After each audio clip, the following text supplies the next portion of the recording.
Series, Biohacking for Virtuous Life. Episode 9, The Legacy Code, Protecting the Next Generation. You think your health is your own business? You think the burger you ate last night or the stress you felt this morning only affects you? You are wrong. In Biohacking for Virtuous Life, we talk about agency, the power to control your code. But there is a catch.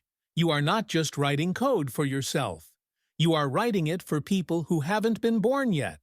The photo morphs into a 3D strand of DNA, glowing with epigenetic tags. Science has discovered that the environment of your ancestors, the food they ate, the trauma they endured, is living inside your cells right now.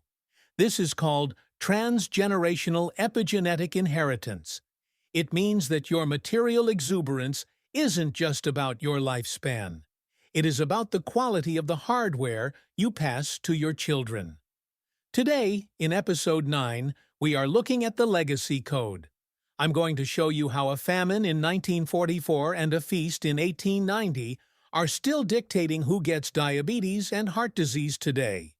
We've talked about the Dutch hunger winter before, but we need to look at it again through a terrifying new lens: persistence. In 2008, researchers looked at individuals who were conceived during the height of this famine. 60 years later, they analyzed their blood. They found that those exposed to famine during periconception, the very moment of life's beginning, had significantly lower methylation on the IGF-2 gene, insulin-like growth factor 2, compared to their siblings. 3D animation.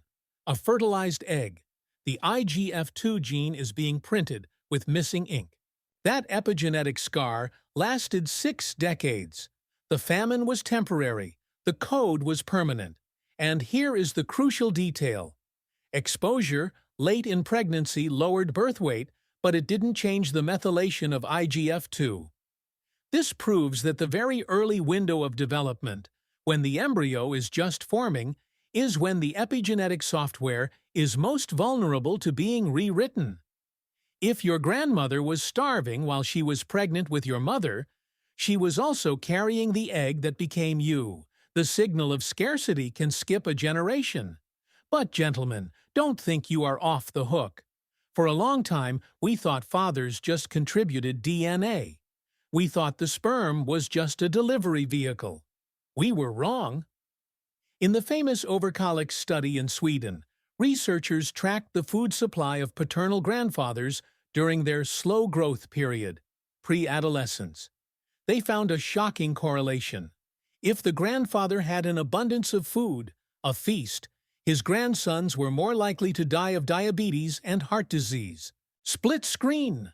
Left, grandfather feasting. Right, grandson sick. Left, grandfather fasting. Right, grandson healthy. Conversely, if the grandfather endured a famine, his grandsons were less likely to die of cardiovascular disease. The grandfather's gluttony became the grandson's diabetes. The grandfather's discipline became the grandson's protection. Mechanistically, we now know that sperm carries more than just DNA. It carries microRNAs and modified histones that transmit environmental data to the embryo. You are sending a weather report to the next generation. It's not just food, it's fear. In a controversial but groundbreaking study, mice were trained to fear the smell of cherry blossoms. The researchers found that their offspring, who had never encountered the smell or the shock, were born afraid of cherry blossoms. The trauma of the parent physically altered the structure of the olfactory system in the children. This suggests that material exuberance involves clearing your own trauma. If you live a life of chronic stress and fear, you risk encoding that vigilance into your lineage. But this works both ways. If you hack your biology, if you optimize your methylation through diet, exercise, and mindfulness, you are potentially passing on a supercode. This is the ultimate definition of a virtuous life. Virtue is not just about being good. It is about being a good ancestor. It is about disciplining your biology today so that your children don't have to fight your battles tomorrow. We have covered the mind, the sun, the food, the movement, and the legacy. Now, we have to put it all together. Montage of the entire series.